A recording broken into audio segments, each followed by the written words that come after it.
ଯେଉଁମାନେ 2026 city entrance ଦେବାକୁ ଚାହୁଁଛନ୍ତି ଏବଂ ଅଧିକ ମାର୍କ ରଖିବାକୁ ଚାହୁଁଛନ୍ତି ତାଙ୍କ ପାଇଁ ଏହି ଭିଡ଼ିଓଟି ନିଶ୍ଚିତ ଭାବରେ ହେଲ୍ପଫୁଲ୍ ରହିବ। ତ ଆଜି ଆମେ ଦେଖିବା general awareness in Odia.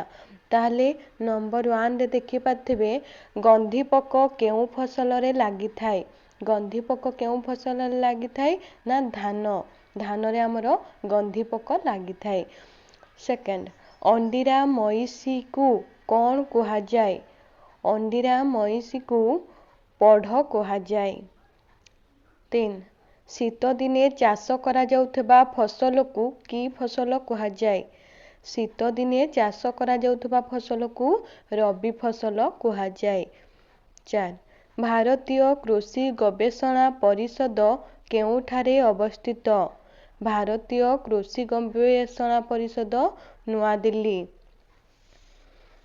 5, white ଲେଘର୍ନ କୁକୁଡ଼ା ବର୍ଷକୁ ପ୍ରାୟ କେତେ ଅଣ୍ଡା ଦେଇଥାଏ? ହ୍ୱାଇଟ୍ ଲେଘର୍ନ କୁକୁଡ଼ା ବର୍ଷକୁ ପ୍ରାୟ କେତେ ଅଣ୍ଡା ଦେଇଥାଏ?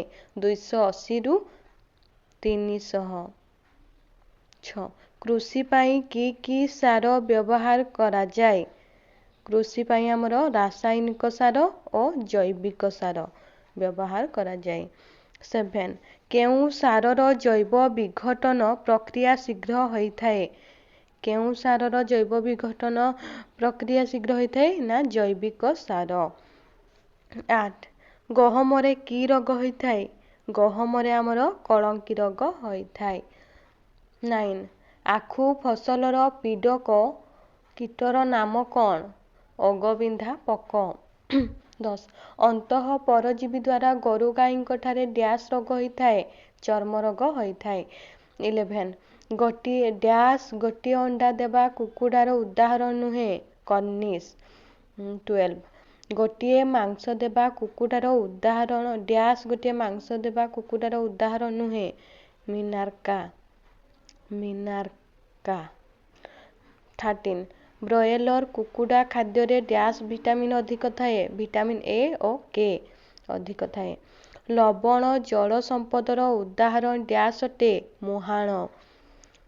15, ମଧୁର ଜଳ ସମ୍ପଦର ଉଦାହରଣ ଡ୍ୟାସ୍ ଅଟେ? ପୋଖରୀ। 16, ମହୁରେ ସାଧାରଣତଃ ଡ୍ୟାସ୍ ଶତକଡ଼ା ଶର୍କରା ଥାଏ? 70% ଶର୍କରା ଥାଏ ମହୁରେ। 17, ମହିଷା ରୋଗ ଡ୍ୟାସ୍ ଫସଲରେ ହୋଇଥାଏ? ମହିଷା ରୋଗ ଆମର ଧାନ ଫସଲରେ ହୋଇଥାଏ। କଳଙ୍କି ରୋଗ ଡ୍ୟାସ୍ ଫସଲରେ ଦେଖାଯାଏ? ଗହମ।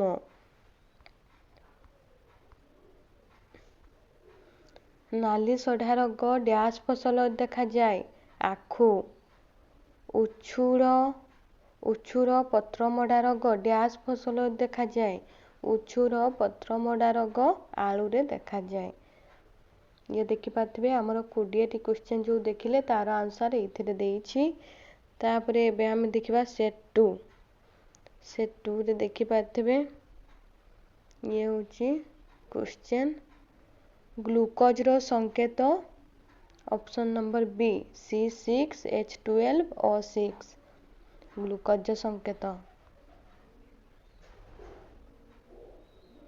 ସେଟ୍ 2ର ଆନ୍ସର୍ ଦେଖିପାରୁଥିବେ ଏଇଠି ଦେଇଛି। ତାପରେ ସେଟ୍ 3ର ଆନ୍ସର୍ ଏଥିରେ ଆମର ଦେଇଛି। ତାହେଲେ ଇଏ ଥିଲା ଆମର ଭୋକାଲ୍ କର୍ଡର କମ୍ପନରେ କ'ଣ ସୃଷ୍ଟି ହୁଏ? ଭୋକାଲ୍ କର୍ଡର କମ୍ପନରେ ଧ୍ୱନି ସୃଷ୍ଟି ହୁଏ। ସୁସ୍ଥ ବ୍ୟକ୍ତିର ପ୍ରଶ୍ୱାସ ଓ ନିଶ୍ୱାସ ହାର ମିନିଟ୍ ପ୍ରତି ପ୍ରାୟ କେତେ? 15ରୁ 20।